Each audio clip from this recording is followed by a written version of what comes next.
Hi everybody, it's me, Lasheen, and I'm here to show you what you look like in the morning when you have slept with your face of unique makeup.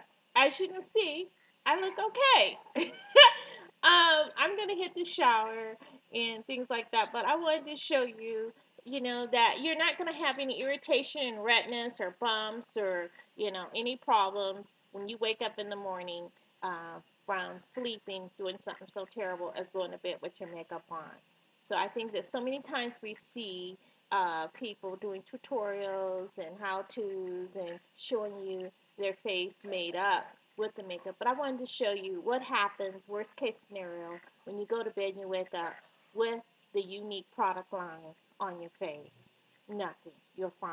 You're ready to go and hit that shower. So you guys take care, and I hope this is helpful for somebody. Please attend my lash event. You'll see my URL, and you want to, you can shop and get your own 3D mascara. Talk to you soon. Bye-bye.